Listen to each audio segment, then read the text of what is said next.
You are listening to Missed Apex Podcast. We live F1.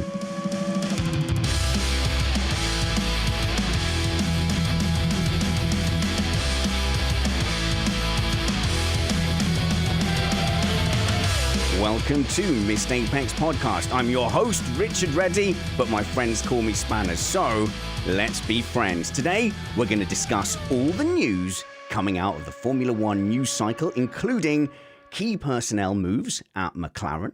We'll ask, why are the cars suddenly struggling to follow closely again? We'll ask, did Red Bull pull the wool over Honda's eyes, and what's happening with their engine freeze? And we'll wonder just what is holding Ferrari back. And apparently, we're going to discuss how F1 cars can park better for some reason. Oh, and we're going to play a game. I'm excited.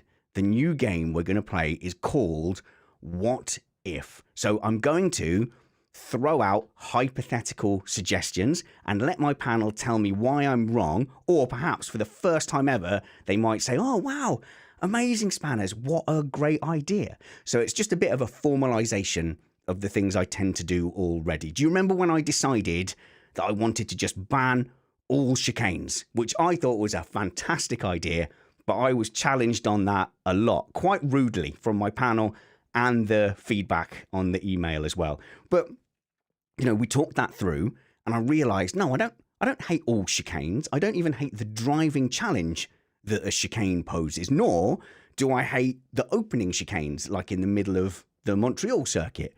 I realized what I didn't like was the messy racing rules around it, particularly when one driver gets forced off and rejoins.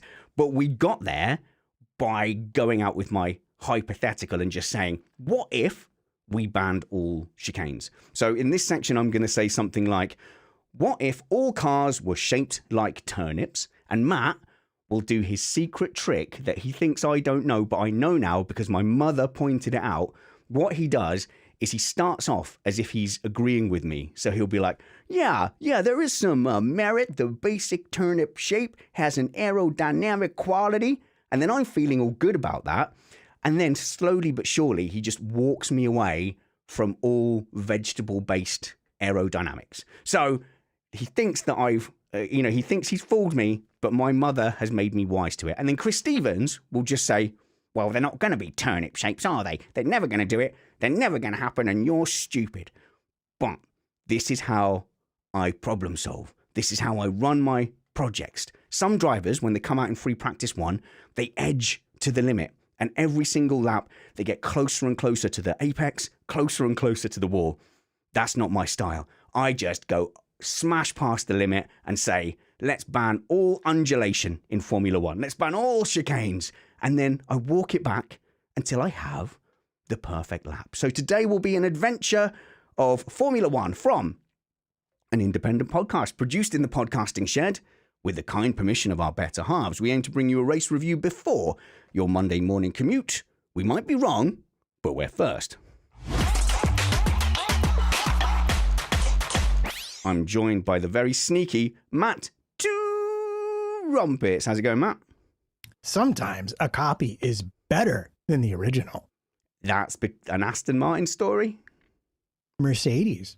Oh, are they going to copy things? Oh, we'll get into that. Yeah, Mercedes, I think, is number 3 on our news items. But my mum pointed out, she said, oh, Ricky, that Matthew Trumpets, he always starts off agreeing with you. And then in the end, he says something different and you didn't even notice. Well, I mean, I'm not saying she's wrong about that because, oftentimes I will do that. But the fact of the matter is when the data presents a certain picture, it's kind of my responsibility to try and convey that. Sneaky Americans. We're also joined by Chris Stevens, who often reacts to me like I'm punching a squirrel. Just like, what the heck, Spanners? Well, I'm going to take a leaf out of my audition for Big Brother and say, I say it like I see it. Okay. And from the very frank and stern, no-nonsense nation of the Netherlands, it's Jules Sagers. How's it going, Jules? Good evening, Spanners and everyone. Excited to talk about the topics tonight, but I got even more excited when EJ in the live chat just taught me that there is an actual emoji of a turnip. Oh, that's fantastic. I need the turnip emoji. I've been, for whatever reason, seeing a lot of Dutch F1 content on my TikTok, and I'm fascinated by it. And obviously with TikTok, the more you stay on it, the more it feeds you that content. No subtitles or anything. I'm just mesmerized by the kind of interview style. Like, I don't know what they're saying, but the Dutch conversation is just, it's so direct and just at you. Yeah, I'm afraid that we have a reputation for being direct and to the point. Although maybe I struggle with that a bit, but yeah, say it like it is, and no filter. Well, we're going to get a lot of stuff from Jules because he's cheated by being a proper journalist. In fact, we've got quite a journalistic panel on today. Jules Sagers, a former journo, now a professor in that field. We have Chris Stevens, who is accredited journalist for Formula E and now a PR guru. And we have Matt, who won't let us forget that he was accredited that one time for a Formula E race. Two Formula E races. Fine. Let's get on with the news. Big Dirty News.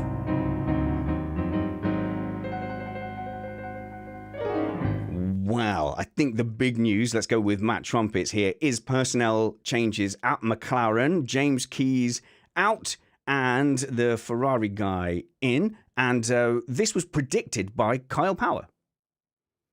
Yeah, it's a pretty interesting story, actually. After McLaren has gotten off to a rip-roaring start this season, it emerged quite rapidly that McLaren is undergoing a major technical restructuring. And as part of that restructuring, James Key, who has been there since their sort of revival post Honda, will no longer be there. And instead, we will be treated to a tripartite technical structure at the top with Peter Prodromou. Why do I recognize? Don't know. It'll be one of those. Why do I recognize that name? He was a former head of aerodynamics at Red Bull. Right, yes. I believe, and moved to McLaren. He will be running the aero section. David Sanchez from Ferrari will be running the concept and car performance section once he gets there, which won't be till next January. Yes. Make gardening leave shorter. Yeah, And this finally, is one of the big things that you went on about. This is a thing you said that I liked, which is actually the gardening leave renders the competition side of it very difficult because with a cost cap, even if you secure good staff, you don't get them for a year. So kind of these advantages are baked in, and we have the cost cap that stops you catching up. We have gardening leave that stops you catching up. So really, instead of bringing teams closer together, it could keep them further apart. Yeah, and it's worth mentioning that in the realm of things, this is how knowledge has always traveled between Formula One teams.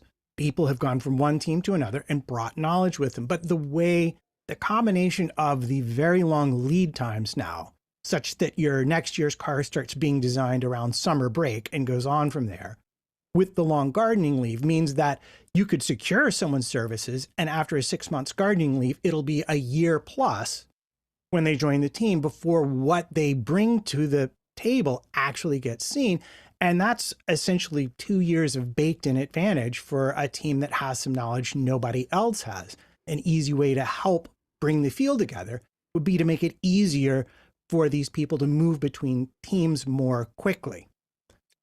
So McLaren's done this massive overhaul of the technical department, or the heads of the department anyway, right after they've done a complete overhaul of the upper management as well at the start of the season. And I feel like this is about the 27,000th time that they've done that in the last 5 or 6 years or so. Yeah. And it does not seem to be getting them anywhere closer to the front. And at some point, you have to look elsewhere and say there's something else that's keeping us from getting back to the front. And they cannot keep saying they're on the right path when clearly this year they've taken a huge step backwards. And like Matt says, the earliest that these changes are going to have an effect is 2025. Specifically for Sanchez, though, the 2024 coming in 2025. But James Key has not been there particularly very long either. Who did he take over from? Testing your memories now. But at what point do we say with McLaren that well, I mean, here they've changed the whole structure, but it's like, well, they haven't got a second car that could perform. So Daniel Ricciardo takes the pain for that. They're not long. Executive technical director in post, James Key, now gets brought out. The whole system's getting thrown out of the window. Like, how long can they keep chopping away? And I think we've said this with other teams, Matt, before you go, maybe it's something else. Maybe it's not all the generals underneath Darth Vader that are the issue. Yeah, well, just to refresh your memory, prior to this management change, which happened with Zach Brown, it was Eric Boulier and the remnants of Ron Dennis's Matrix system, which I will simply say, if you think of the movie The Matrix, that's about what your table of organization looked like. Okay. Very complicated. There was shared decision making. There were no clear lines of anything. That got chucked out. James Key came in. They designed a good car for 2019, and it was a good platform for the 2021 seasons. But it has issues. Those issues haven't been resolved. And once, the Audi team principal now left. Yeah. They decided to have a serious look at how things were running because they have a new wind tunnel and simulator coming in, and they want to up their game. And this is why we've arrived at this moment. Yeah, well, where we've arrived, Jules, isn't particularly positive. Is it the 2019 season I think you're talking about? Didn't McLaren come fourth? Yeah, I think they came fourth or something like that. But anyway, they've been going backwards. So they're not really looking like they're even struggling for fifth at the moment, or fighting for fifth. Sorry, Matt. Well, essentially, the 2019 car became the car for 2020 and 21. It was a platform. And compared to where they were with Honda, they made forward progress. They were third, maybe? Fourth and fifth. And it was a close one those two seasons. But they've clearly not made the progress they wanted now. So we have new people coming in. And Andrea Stella, who is now the team principal, essentially becomes sort of the executive technical director because he has an engineering background. He's an engineer. And I suspect, kind of like we see at Audi, that Zach will take care of a lot of the media appearances. And they've also got someone back at the factory to run that for him. So if you were afraid of the Matrix returning, that's not really what's happening here. They've sort of cleared out James Key and made the team principal James Key now in the form of Andrea Stella, and each of the three main sections they've decided to go with will have their own technical director to help improve efficiencies and optimize things. Well, we definitely don't need another part of the Matrix. I think we all can agree on that. But I think with Key at McLaren, they finished third in 2019. There we go. When Ferrari had the drama season. And then the season after that, they dropped to fourth when Ferrari caught up with the top teams. I was thinking, because Key, he was signed from Toro Rosso, and, you know, like proper midfield team where if you can work a bit of magic on a given mediocre budget, you immediately stand out. And I was thinking maybe with James Key, he got this team up and running from, you know, a very low point in the early post Dennis years and the Honda debacle and everything. And McLaren became a respectable team again and a likable team again. And that was not only due to their papaya orange coming back, but I think maybe he's one of those guys that can do a really good job on a limited budget, but maybe not the guy who can, you know, take that next step with a load of money. How do you say it, in your hands? Yeah, scale is everything here. And McLaren clearly has the scale of, or wants to be at the scale of, the manufacturers of the Red Bulls, of the Mercedes, of the Ferraris. They've always been around there and they wish to stay there. And it could be that managing with less resources meant it was difficult for Key. But I think fundamentally what this really comes down to is they were not happy. There was a fundamental issue with the 22 car that did not get fixed for 23. Plus, you have production problems for McLaren that mean that they went down the wrong path and they don't start off this season with sort of the parts that they want. And they have new equipment coming in, and it just made sense for them to start with a clean slate with the new stuff. And that's what they're going to do. And they are looking to fight for fourth. They're looking to eventually fight for podiums and challenge for the lead, which is what Aston is doing now. So it is attainable, but it'll be interesting to see if they can achieve it. Okay, well, you're saying that the last meaningful privateer in Formula One, sorry, Williams fans, the last meaningful privateer team are going to go up against, well, I suppose McLaren are a car manufacturer, aren't they, on paper? Yeah. I don't know what their sales are doing. On paper, yeah, they are.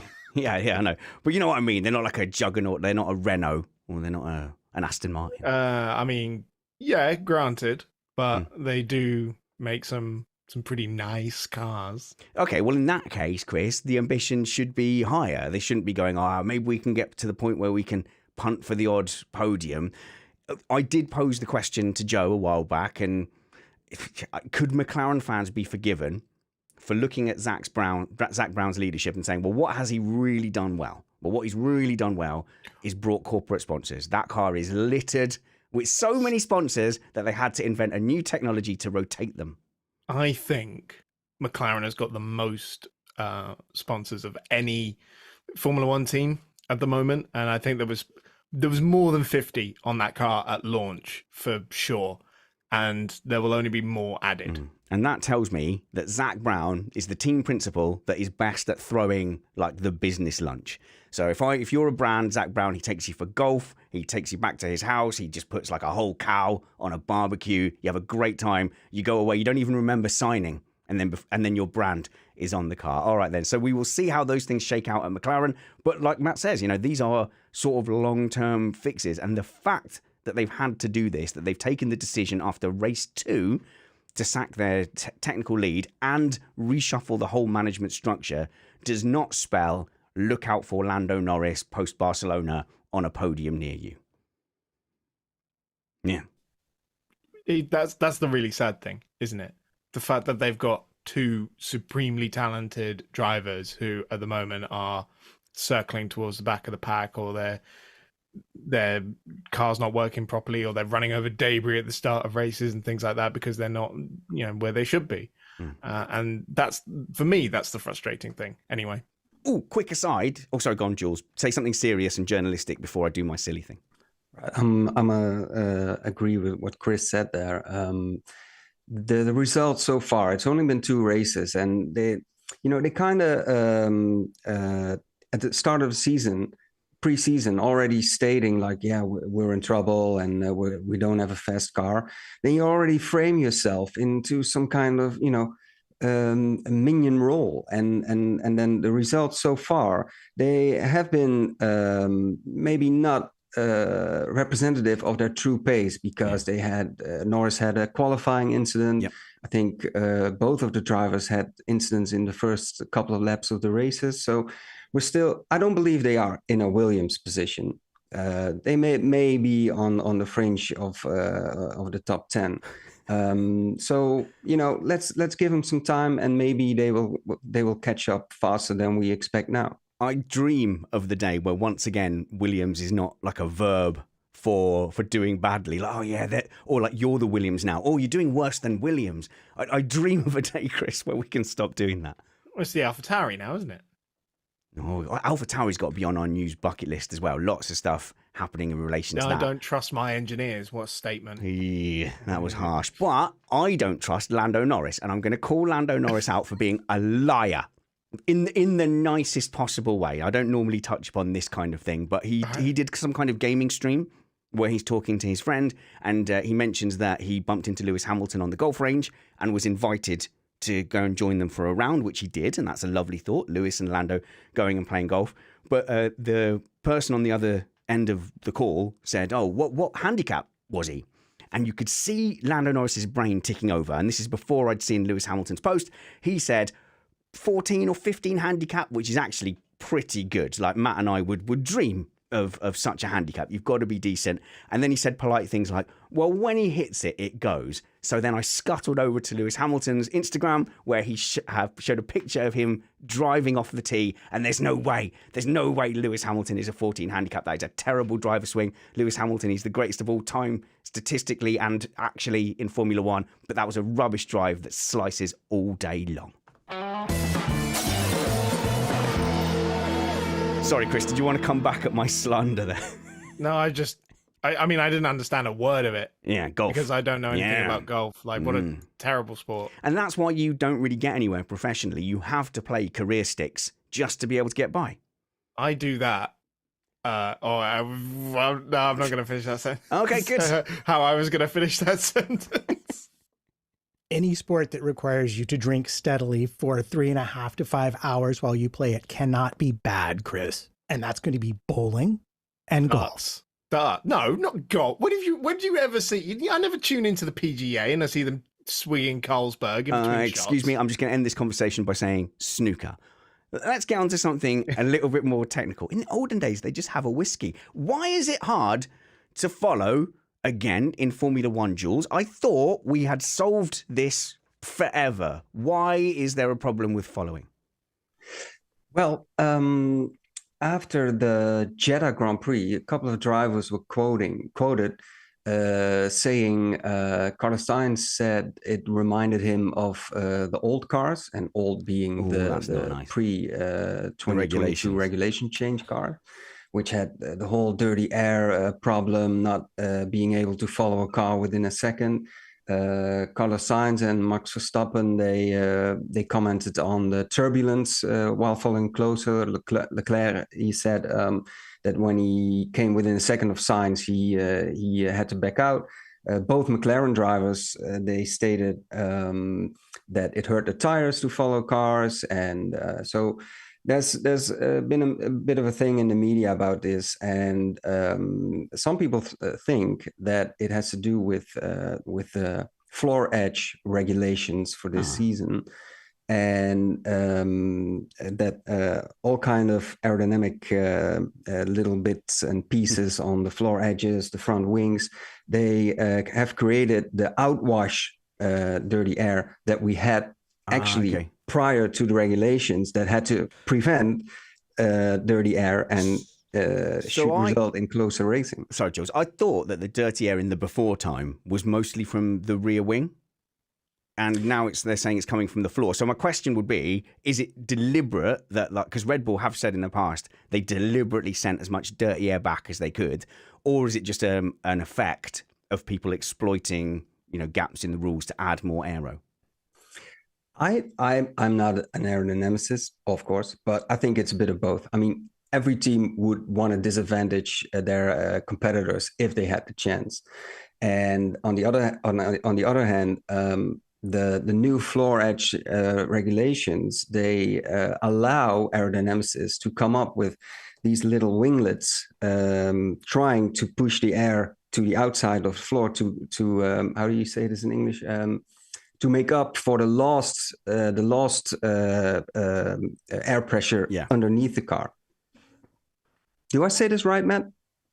It would be the downforce, probably would be the correct word to use. Yeah. You're losing downforce because they raised the throat leading to the diffuser, and they raised the floor edge as well, making the cars overall lose downforce. But despite that, we've seen faster times, and that's because the cars are on year 2 of these regulations. So the engineers are optimizing their designs to extract more potential from them. And because outwash is more efficient, they're looking for all the places they can generate it. And we can go back, do you remember at the start of the season, the little slot gap separators on the Ferrari wing that were said to be illegal last year on Mercedes wing?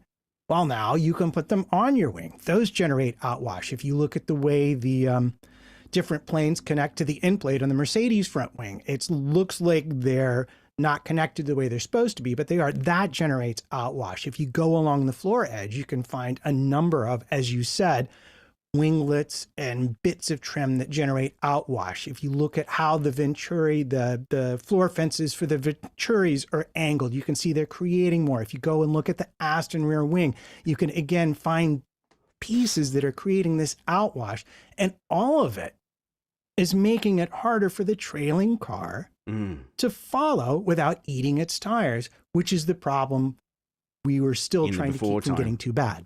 So what you're saying is move to a turnip-based aerodynamic shape and everything will be solved. Well, or just, make longer DRS zones. That is the before time. You have to remember that, you'd see cars sitting about a second and a half back is how it used to be, Chris. And then you'd see this kind of attack for like 2 or 3 laps, and then they would just have to give up. And as our live chat is asking now, they're asking, is dirty air back? And if it is, should we panic? And how much should we panic? Well, dirty air never went away. We just reduced the effect of it, or reduce the amount of it. It's always been there, and it's always going to be there.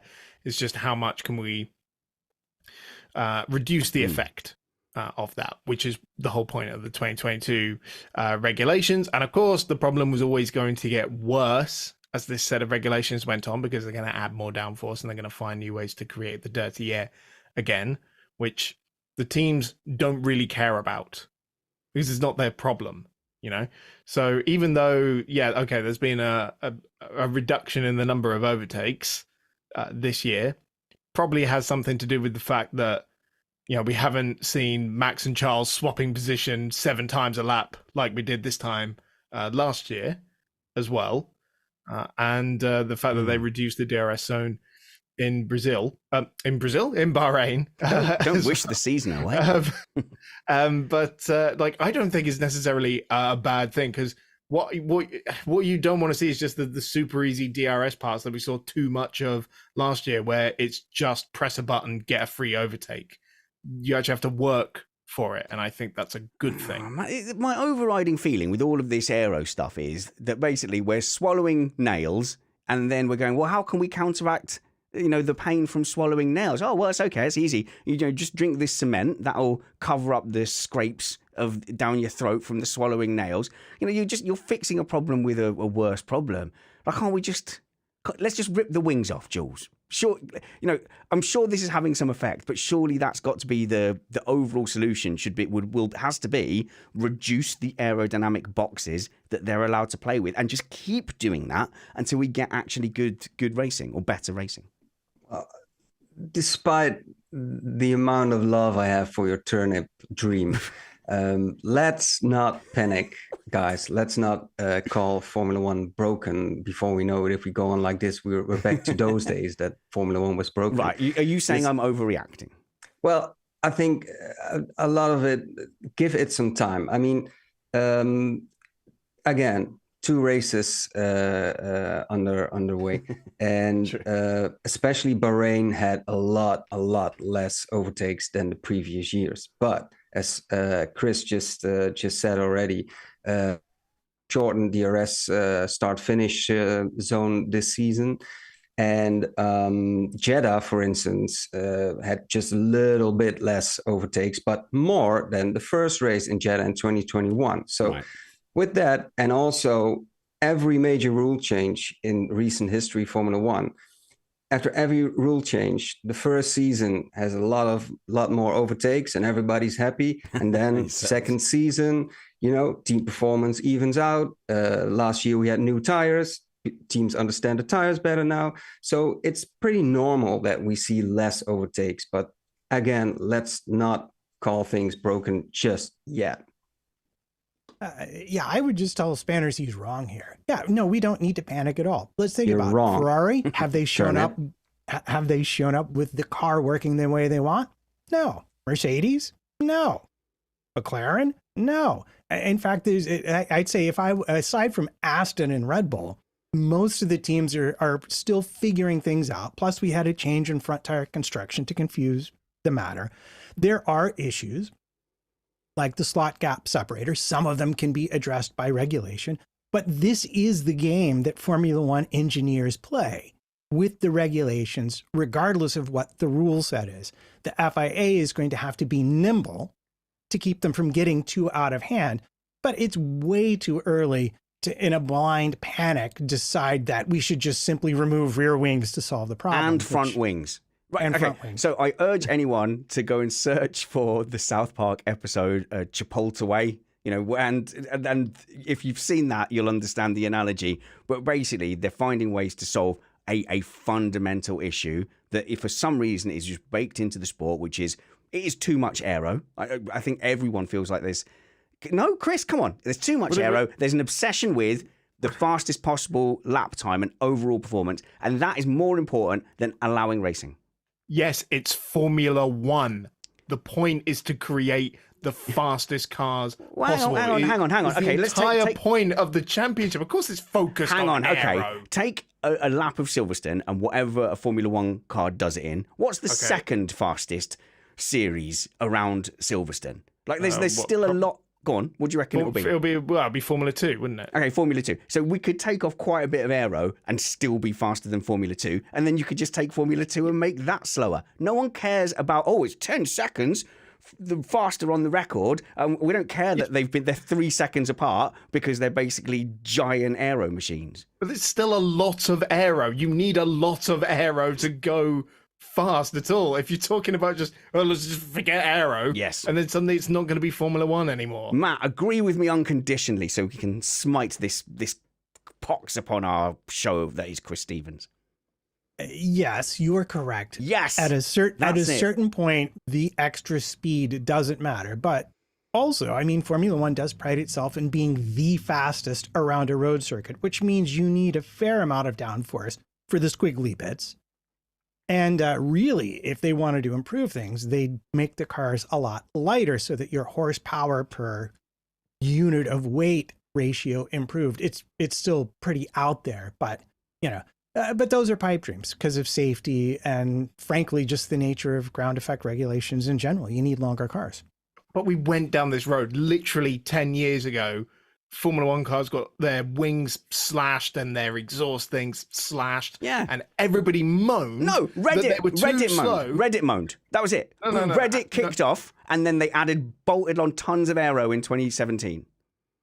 It's your fault, Reddit. If you're involved in any way in Reddit, that was your fault. Even the drivers, because the GP2 cars at the front were quicker than the slowest Formula One cars around all the aero circuits.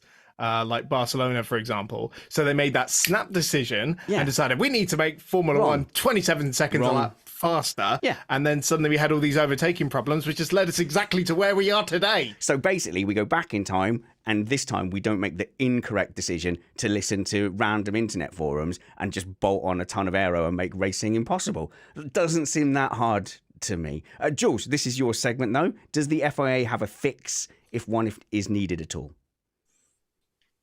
Well, that's a very good question. I don't know.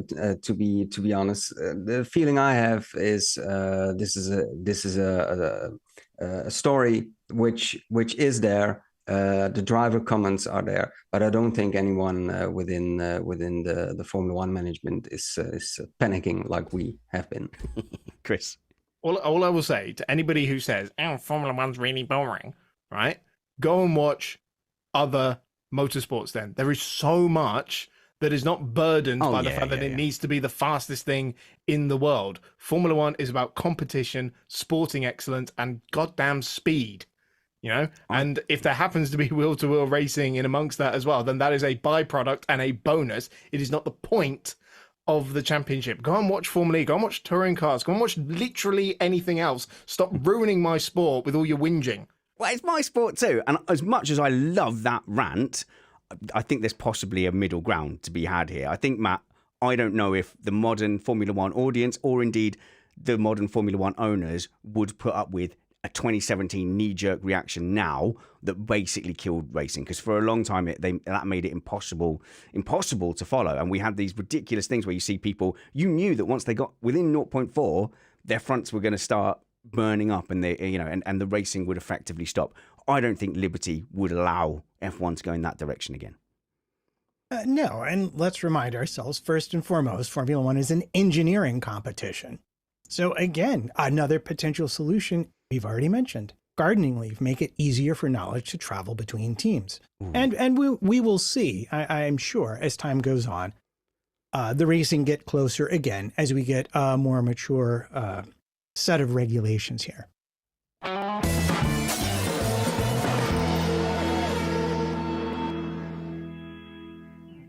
It's time for my new game called What If? And basically, I will set up a hypothetical where I encourage Chris Stevens to not just out and out go, "Oh, well, that definitely won't happen. It's stupid," and just try and explore it. It's a thought exercise. It's blue sky thinking. I'm thinking outside the box here, guys. So stick with me.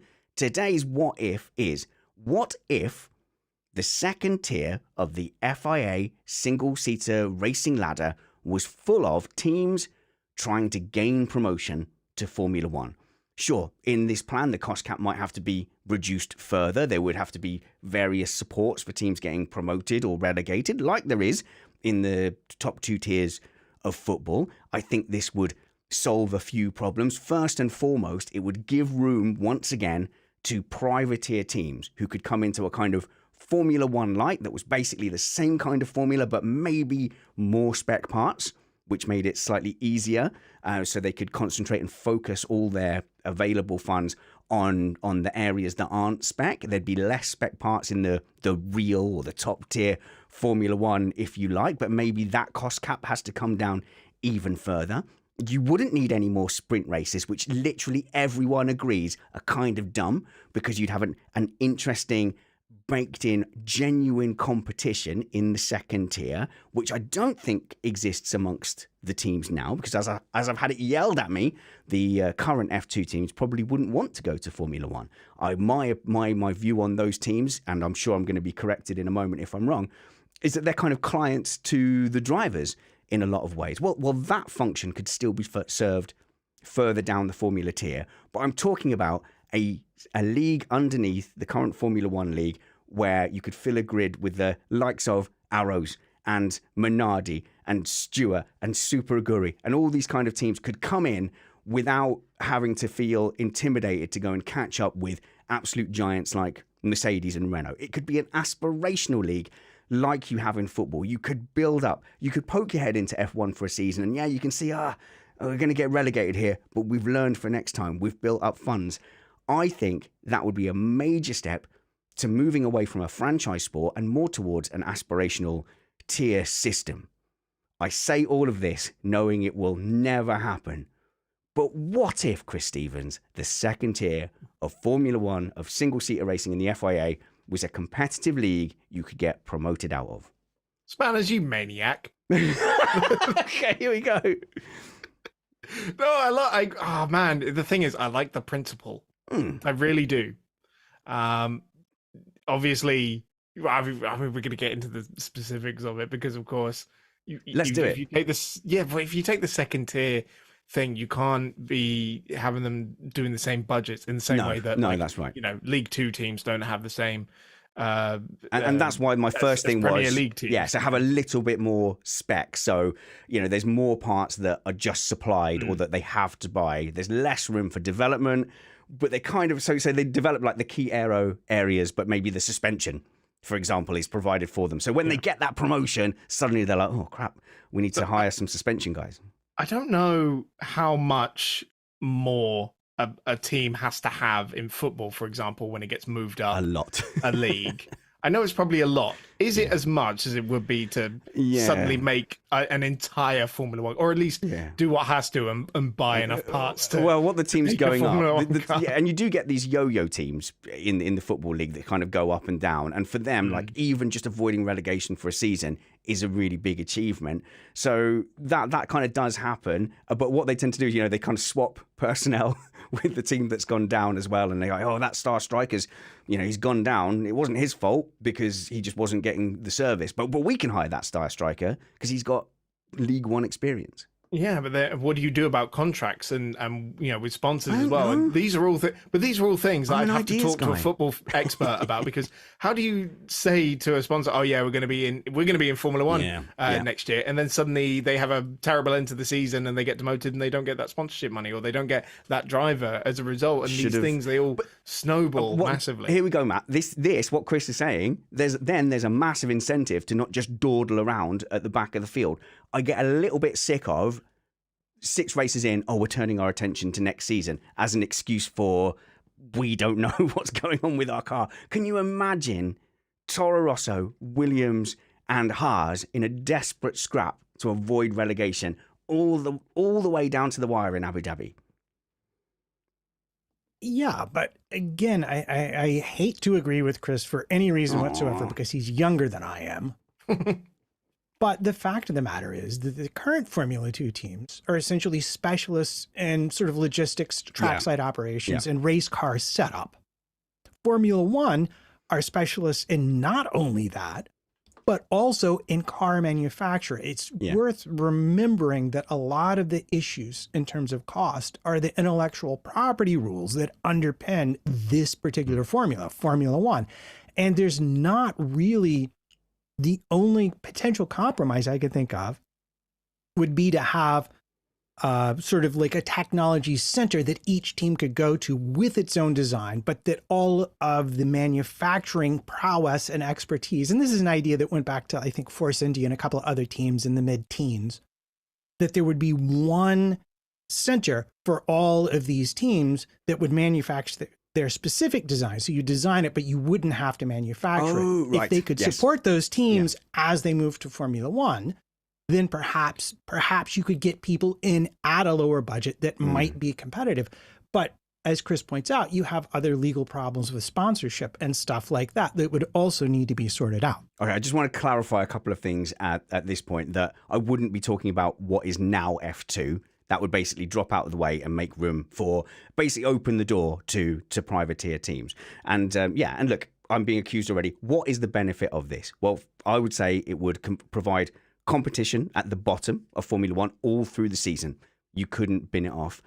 It would provide an incentive to have not pay drivers, because you really are scrapping for every point. The fact that Williams can phone in a couple of seasons with 2 paid drivers, which they have done in the past, it, to me, is not competitive. That's not a competitive model. And I don't know if that happens in other franchise sports, Matt. I know the Americans, you love your franchise sports, but you shouldn't be able to just turn up knowing you're safe. Like, what's the point in teams doing that? Sorry, I was just going to ask, like, how many is a couple in England? Because, geez, just a couple of seasons? But and it's more than a couple of teams that do this as well. So effectively, once you get to the midpoint in the season, Chris, you've only got about 4 or 5 teams really fighting for anything. Yeah, and I just to sort of clarify on your point of why it wouldn't be like, the existing Formula 2, for example, I cannot overstate enough how fundamentally basic Formula 2 is when compared to Formula 1. So this wouldn't be Formula 2. Spec series, they're limited to 12 mechanics, per car. So we're looking at something entirely different. Something entirely different, definitely. And I just love the fact, let's pick any kind of race team. Like think of a race team, Chris, from another series. There isn't in Formula 2. There is, to Cheetah. No, they went bust. Oh, okay. He's gone wrong. Okay, so the missed Apex team can turn up to Formula, the second division of Formula 1, and can go to Ferrari or Aston Martin and say, can we buy some of your chassis? Can we buy your engine? And then we'll then work that around. We just want to go racing, so let's get on the grid with that car, and then we're there and we're racing, we're competing, we've got our drivers, we can do a little bit of technical innovation to get ourselves further up the grid, and then the dream begins. And then 10 years later, they're up into Formula 1 proper, they're scrapping in the midfield, they survive 2 seasons and establish themselves as a DreamWorks team in a lower cost cap Formula 1. It's magic, Jules. Don't be like those two. Don't ruin the magic for me. No, I'm all for romance, Spanners. I was going to say, I don't think you have to look that far for an example that might actually have a similar system with the former LMP1 and LMP2, where the LMP2 have a lot of standardized and I believe 2 engine suppliers, and I think one engine supplier and one chassis builder. It is okay. So there's one engine supplier now, and there are still technically 4 chassis suppliers, but 3 of them are rubbish. So you have the Orica, basically. Yeah, exactly. So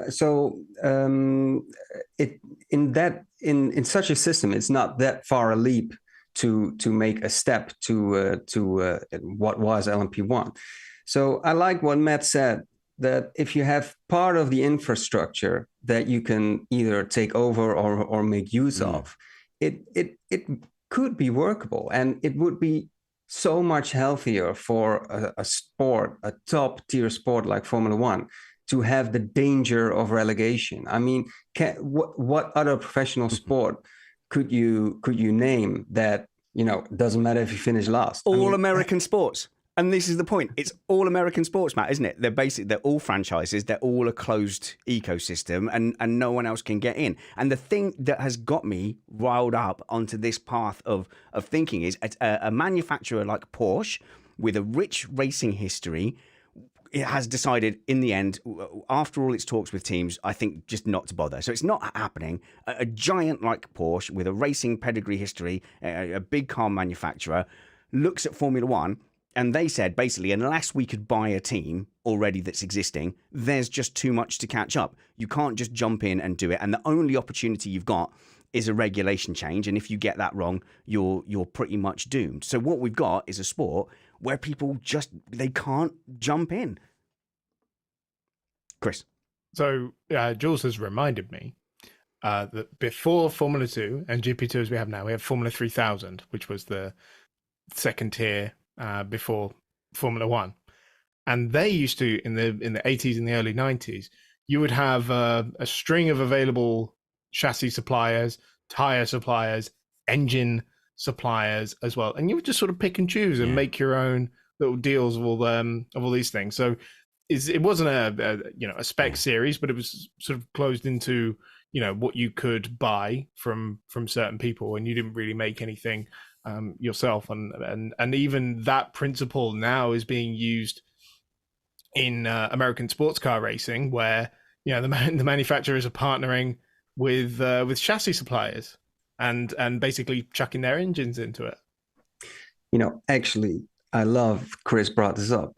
The current Aston Martin team, it originates from the Jordan Formula One team, and Jordan Formula One team made the step from F3000 to Formula One successfully. There were less successful attempts, like I think the Coloni team in the 1991 season. Anyway, so we're too young to remember, Jules. Yeah, no, but that's pretty cool, isn't it? I mean, we have an actual example here, like way back in the day. But even though they are like the second fastest team of this moment, Matt.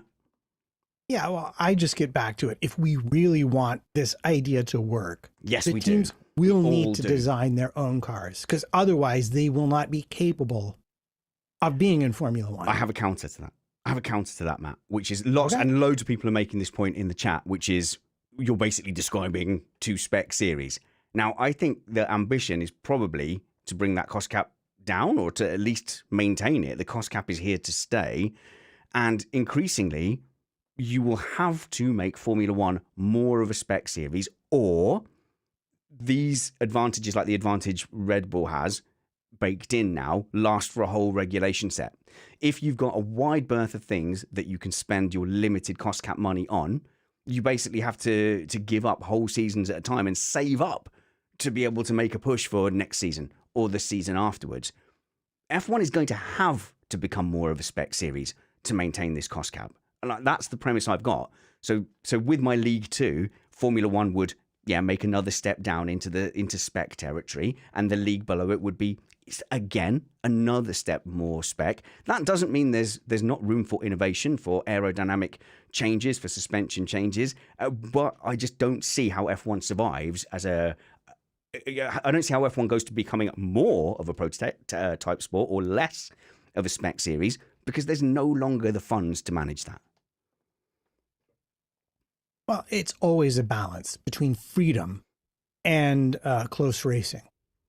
The more freedom you have, the more money you spend, and the wider the gaps you're likely to get. If you want a team to be able to step up to Formula One, it needs the capability to, at a minimum, as we've seen with Haas, design its own aerodynamics and any parts of the car they're required to. So it's, I think, acceptable to have like a manufacturing, as I said, center where, let's say, our 10 teams in Formula 1.5, let's call it that. Yeah. That one center manufactures all the cars for all the teams. That one center does all the wind tunnel and simulator testing for all the teams. And the 10 teams then share that cost, or the series provides some of the money and the teams provide the rest on a per share basis. Well, that'll save them enough money to make it cheap enough that maybe Porsche will want to come in, and some of these other manufacturers that don't want to necessarily spend that kind of money out of the gate. And if they do get promoted, they will still have access to that center, and they will have the knowledge on their design team to really be competitive. If you're going to make it work, that's the only way I see it working. See, Porsche could just settle in and just have a low-key, no-pressure Formula 1.5 team, and they wouldn't be being lost out of F1 like they are now. So this is a good spot to end that segment, with everyone having been won over and agreeing with me. Stop shaking your head. No one can see that on the audio version. No, I shouldn't have said it out loud, should I? Matt, what's slowing down Ferrari? I jumped a new topic on you without giving you time to refresh your notes. So instead, Matt, I'm going to go to a topic that you know very well. Where are you playing music next in New York, and can people go and see you? Yes, they can come see me. I will be playing at Shrine up in Harlem, 2271 Adam Clayton Powell Boulevard. Again, this Friday at 10 o'clock. Can people come see me? Yes, please. By all means, do come. Check it out. It was a pretty wild crowd last time. And the music is, if I do say so, pretty good. And I think we'll put a link in the show notes if anyone is interested, if you're around Friday at 10 in New York City. I mean, there are things to do, unlike certain other places one can live. So Matt's playing coy, but Matt does the show notes, so he will put a link in there. Frankly, he could say the Earth is definitely flat, and I would just let that fly, because stuff like show notes stresses me out. What? Ferrari, Matt? What's holding them back? Well, essentially what's holding them back is they cannot manage their tires. Right. Okay, fine. Right, tire talk then, is it? I'm just going to go and grab a beverage. You crack on. Well, the good news here is that they know what's going on. They have some issues with, I think, the front end of the car. But on single lap pace, they're not really out of it with Red Bull in the way that it's looked so far. It's just they can't keep the tires alive, mostly because of an issue that they are happy to tell us has been identified and that they also see in the wind tunnel. And what that means is that it's something that can be fixed, and probably this season with development. This is not a Mercedes problem. This is we've figured it out and we think we can make it better. Okay, promises. How confident are you that it will get better? Do you know what? They came out of the box looking like easily the second strongest team. They finished up after the second race looking like a distant fourth, to be honest. And they looked all a bit confused, all a bit shell-shocked. Add to that the engine problems and the turning the power unit down or whatever it was, changing the power unit in an abundance of caution, already going through the electronics unit. It's not painting a hopeful picture. If I was inclined to give the Tifosi hope, what would I say here? I'm not, by the way, but what would I say? Yeah, you're the only one who cares about Ferrari even a little bit on this panel. Chris hates them. He's the worst. Again, what I would say is we have seen the potential of the car expressed over a single lap, and it's not really that far off of the Red Bull. If they are correct, and as they say, if the correlation is good with the wind tunnel, then there really is a decent possibility that we will see in the race now improved performance as they bring developments to the car over the course of the season. Doesn't mean they'll be in the championship fight this season. I don't know about that, but it does mean that it's possible that it's going to get a little bit harder for Red Bull to just, turn their engines down to 80% so that their gearboxes don't implode. Excellent. We'll be back with more news after this important message from Bradley Philpott.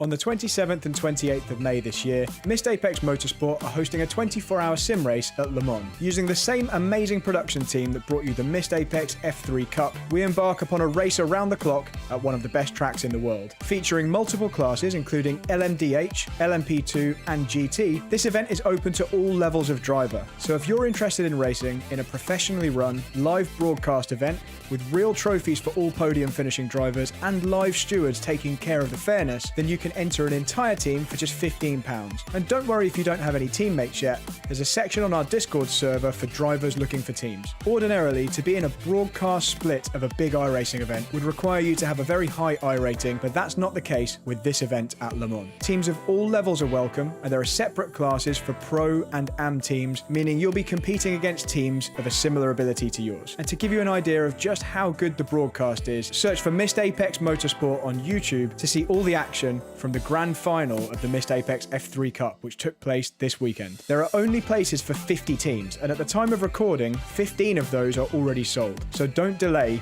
and get your team entered today. Email spanners@missedapex.net using the subject line endurance for more information and for links to the entry form. And get involved in the best hosted endurance race on iRacing this year. See you on track on the 27th of May.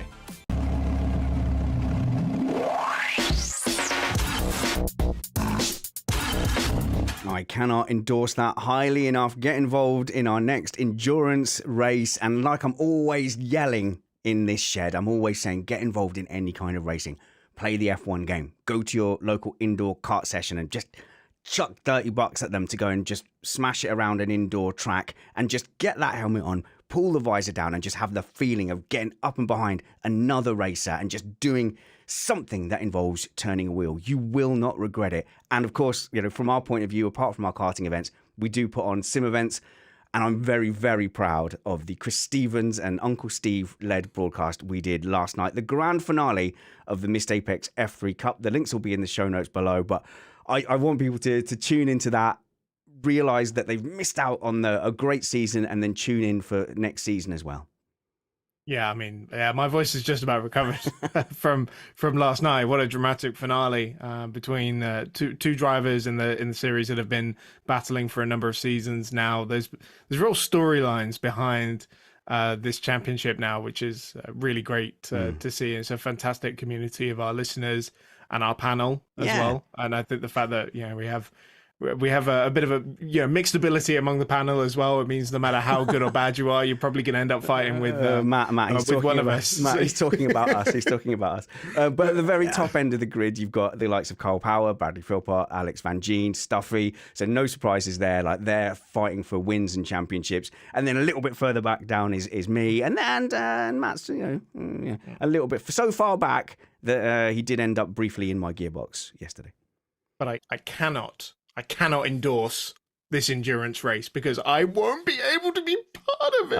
It'll still be good anyway. So look, do email me spanners@missedapex.net or racecontrol@missedapex.net if you want to get involved in our sim series on the iRacing platform. It's a great way to jump in, be part of a broadcast. It's a great community to either watch or be involved in. Spanners@missedapex.net.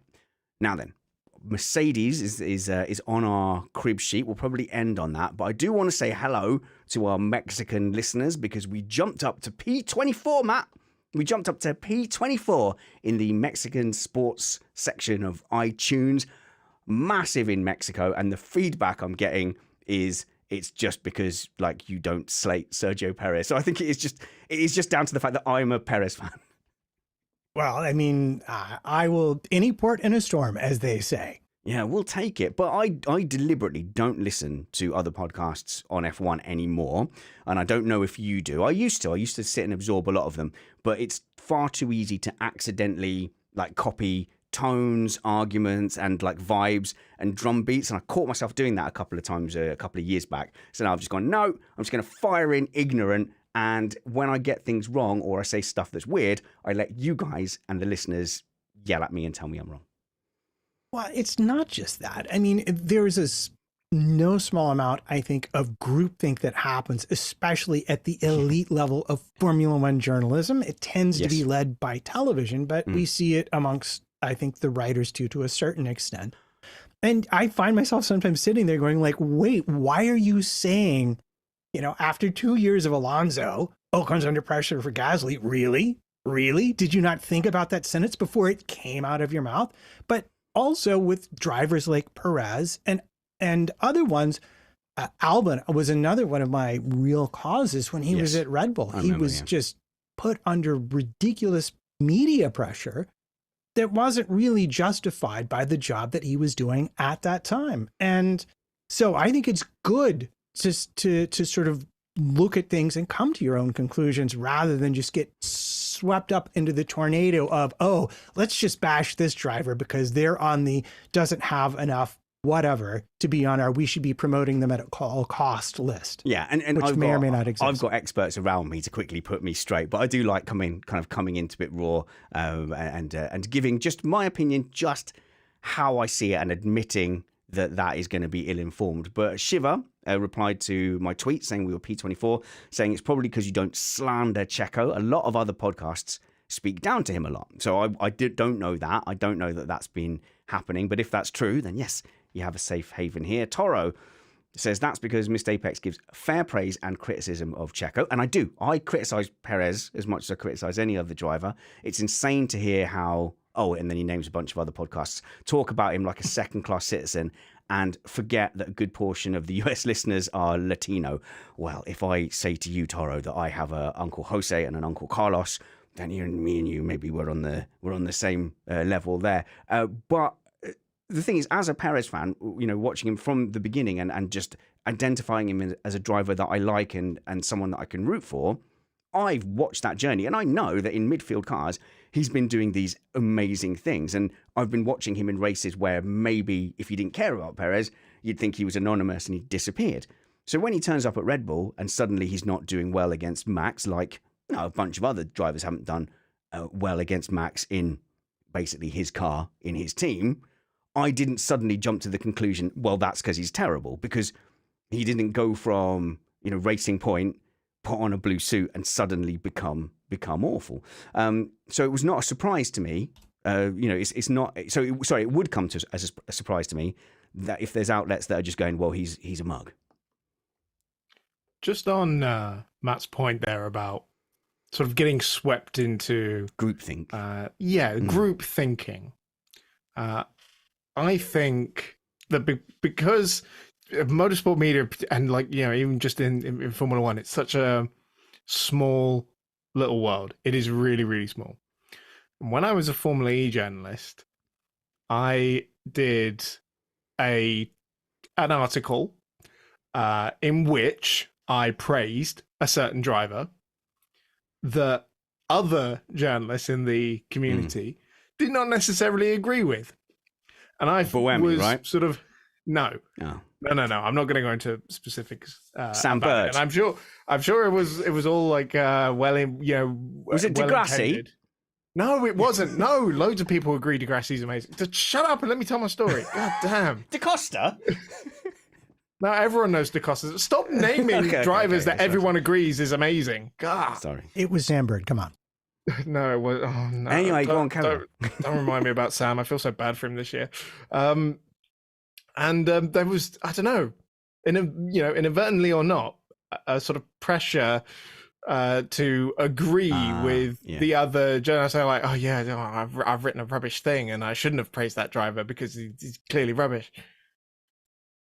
That was my story. Yeah. So I think there is definitely potential, Jules, for Perez up against the mighty Max Verstappen, who is having a moment in his Formula One career, and that is an understatement. F1 is Max Verstappen right now, but there's just that little thread of hope from last weekend where me, as someone who's watched Perez, you go, in the right circumstances, that lad has taken like 9 podiums, often in absolute dogs of cars. I don't understand the mentality of people who would write a driver off. If you've watched his career and watched his results, why on earth would you write him off if the stars align? Well, isn't that exactly down to who his teammate is? We always say, the driver you have to beat is your teammate. And he is unfortunately for him and a lot of the Mexican fans and also listeners, he's up to needs to fight Max Verstappen, and I mean, the guy is enormous at the moment, and I don't know if people write him off, but I don't have a lot of hopes that he will really be able to launch that title bid, because we all, I think, remember the seasons when Bottas was up to Hamilton's teammate, and then first 6-7 races Bottas had more points, and we were all like, let's wait and see, and it never happened, And imagine if that team needed to provide two drivers with really equal machinery. I don't think Red Bull has shown at any time in their years in Formula One that they are willing to do that. Matt, it would have to be Rosbergian. Was that you that said that on the Sunday race review? It would have to be a Rosbergian season. Like Max Verstappen would have to have just the worst luck and underperform, and Perez would have to be fighting out of his skin. But I would challenge anyone to say that Perez isn't a potential world champion in the right car, on the right season, on the right day. He's 100% proved that he has the ability to take a car, to lead a team, to win a title. In fact, Jules, come back on that, because you're Dutch, I assume you're going to disagree. Because I'm Dutch. Yeah. No, I think everyone saw Jos Verstappen's reaction. We all saw the video, and then the day after, we had a video from over shoulder, and you saw that Jos Verstappen did shake or high-fived Sergio Perez. But, the look on his face, it was tells you that they still feel Perez has something in hand. Yeah, that's a good point. If they weren't worried, why are they getting so stroppy? Exactly. I keep saying it, after Brazil last year, they know Sergio Perez is not gonna, play second fiddle. I think it was more telling than just, Jos Verstappen, he's such a prick. He's such an, I don't know. To be honest, Jules, it is only the Brits that get upset about that. So I apologise for that language, but any kids who are listening... And, isn't that the Dutch directness? Yeah, exactly. But the Danes, Christian took about 2 years to stop swearing on Missed Apex podcast because the Danes don't mind it. It's a low-level profanity. Yeah. So I apologise. I'm not going to beep it, but just to the kids and the parents listening, just an education that different cultures have different standards for what represents magic naughty words. Indeed. But don't let that take anything away from the point I was making, please. That... I think it was telling. Yes. Yeah. I think you're right. Matt. Well, I just refer you to the last race weekend when, after the safety car restart, now that Max had moved up, you assumed immediately he was going to pass Perez. And I looked at a couple of laps and I said, nope, not going to happen. He's not going to catch him. I think Perez has kind of a unique opportunity this season with this car, unless they really alter how it changes in the balance over the course of the rest of the season with development, because it's really going to be down to, I think, qualifying and mainly the first stint. He was not losing anything to Max, unless anyone think Max was not trying. I just refer you to the radio messages to the engineers, in which both of them refused to come anywhere near the sensible delta Red Bull was trying to give them, so they didn't both blow their engines up and run out of allotment later on in the season. I think it's a lot closer right now than most people realize, and that could add some unexpected excitement to the next couple of races. I think the question you kind of need to ask is, could Perez, for example, have won the title last year if Max Verstappen wasn't his teammate?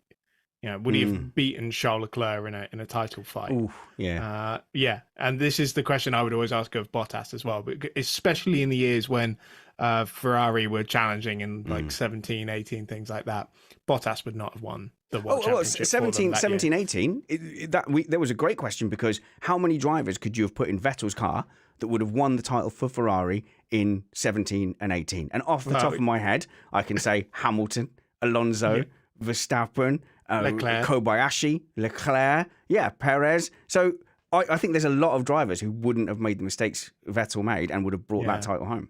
And kind of to your point, like I don't want to deconstruct it too much because I get what you're trying to say, but ultimately, really any driver with the right car, with the right team, I know. the right season could win the Formula One as title. I was saying that, I instantly kind of went, Button, Rosberg, I mean, like the Raikkonen, Latifi with the right car could win. Yeah, exactly. But these are not like, they're still great drivers in their own right, just because they're not at the sort of Verstappen, Hamilton, Schumacher. Well, hang on, I'll point out Barrichello had the right car in the right season and didn't win a championship. No, he did. So you've still got no, he didn't, because he had Jenson Button as a teammate. Ah, well, there you go. There you go. Matt. The rest of the podcast is just noises. I just want to go back to ask Chris, like, in which car? Last year's car or this year's car? Because last year's car, I don't know. This year's car, again, I think Red Bull has evolved their concept quite a bit, and it seems to be more neutral between the two drivers, so they can each get what they want out of it, but it doesn't unfairly penalize one or the other. So to me, this is going to be a lot down to how does Red Bull develop the car from here, and does that affect the balance in a way that either advantages Perez or Verstappen? Because right now, I look at that second stint at Saudi, and I'm like, there's not really a lot to choose between the two of them in terms of the lap times they were making. How long do we expect that to last, though? Yeah, we're looking at a pretty small sample there as well of 30 laps in this specific circumstance where we knew Max had a concern about the car, whether it was actually impeding him or not. We don't really know. No way. Did you see his last lap? Yeah. Okay. No way. Okay, fine. But then we know that is a great track for Perez as well, because he was very quick there last year as well. So how long do we realistically expect this to last? Well, the thing is, this is what I said in the race review. It was a perfect storm. We know he likes his street circuits. Verstappen had that issue. So from a pundit point of view, we get to Australia and either things start to go wrong for Verstappen a little bit, or he makes a mistake, which is I think that's what it will take for Perez to be ahead. Like the overlap, I think Perez has to be perfect to have a chance of winning, and then rely on something not quite clicking with Verstappen. That's how I feel it goes. If that happens and Perez picks up a win in Australia, suddenly we've got 3 weeks of speculating on a Perez championship. However, if Verstappen just blows everyone away, then we'll just be saying, oh, well, that was a bit of a storm in a teacup. But, Matt, it is a street circuit, Australia.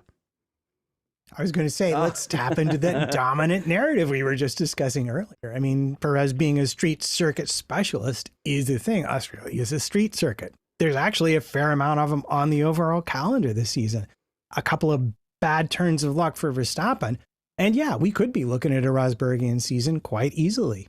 Rosbergian. Is Perez really a street circuit specialist, or has he just got a bit lucky at a few street do you know tracks? what? I just wonder whether street circuits lend themselves more to his just a little bit more of a conservative style, where he's not dicing with the walls. It's not the perfect lap that never was, but end up actually binning it on the final turn and actually having already brushed the wall at turn 2 on that same lap. Maybe it just suits that the person who's coming in and taking a bit more speed off and then carrying speed through the apex, and maybe that's the difference in driving styles.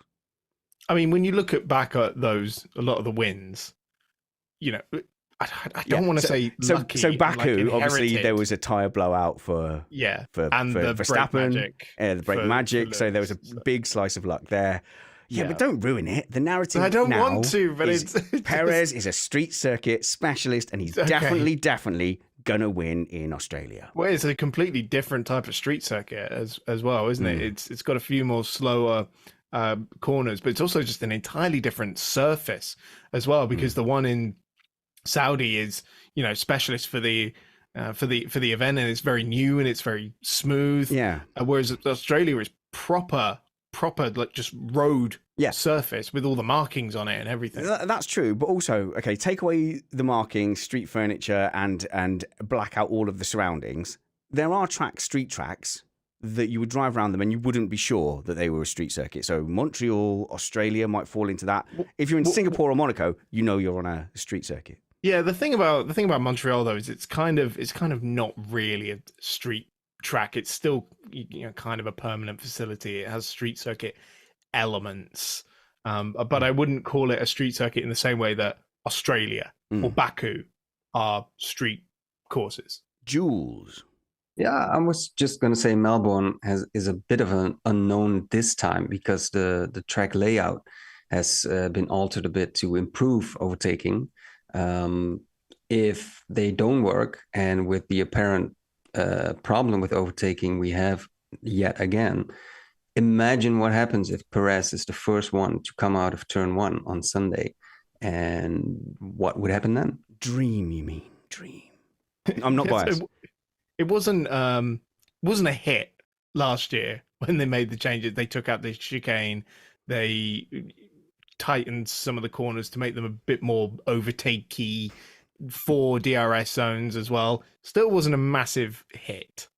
So I don't know. We see it could have just been a sort of blemish on the record. Okay, so Konzi has in our live chat has made a brilliant point here. The Perez street circuit moniker is as annoying and dubious as the George Russell Mr. Saturday tag. And remember, all that Mr. Saturday tag, he was up against the Polish driver Kubica, and who was, in a much diminished physical state, and also up against Latifi. No offense, Chris, I know you're a Latifi stan. So that Mr. Saturday thing just meant that whenever he had a good performance, it really kind of showed up, and it made him look like an absolute genius. He is undoubtedly a fast qualifier, but you've also got the Jensen Button weather specialist myth, when basically whenever rain came down, he would just do the opposite of what everyone else did, and when it came off, he looked like an absolute genius, and he played to that as well. So perhaps the street circuit thing will turn out to be like that. But if he wins Australia, where I'm pushing that narrative massively, and then when he doesn't win, say, Baku, we'll ignore it and pretend I never said it. So thank you very much for tuning into Missed Apex podcast. Follow our panel, Jules Sagers, at Jules Sagers on Twitter. Yep. Yeah, and also follow Chris at Chris on Racing, our lead commentator for the F3 Cup. Yeah, I'm on the Twitters, the Instagrams, and the TikToks, so you can go and follow me there. And Missed Apex is on all of those things. We're on the TikTok, and it's quite funny. Like I've just tried doing that thing where I just point the phone at myself and just say what I reckon for 90 seconds, and they're all right. So go and follow the TikTok if you want to see me randomly in my pajamas, or even one I did on a beach when a thing just occurred to me. But yeah, and go and check out the links in the show notes below for the Missed Apex F3 Cup, and watch Chris Stevens and Chris Catman Turner lead the commentary for that fantastic Steve Amy production. And Matt at MattPT55 on Twitter, and Matt Trumpets on Facebook, where you post regularly pictures of trumpets.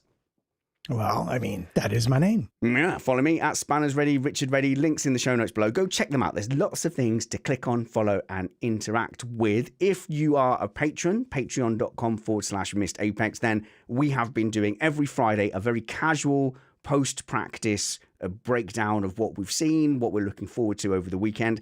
It becomes instantly irrelevant, and by Sunday it's completely irrelevant. Plus, we divert onto lots of non-F1 topics at all. I think we spent about 10 minutes talking about my journeys on e-scooters and whether I should sell my car or not. It's worse content. It is definitely worse content, but it's a relaxed forum, and so far it's got very positive feedback from our patrons.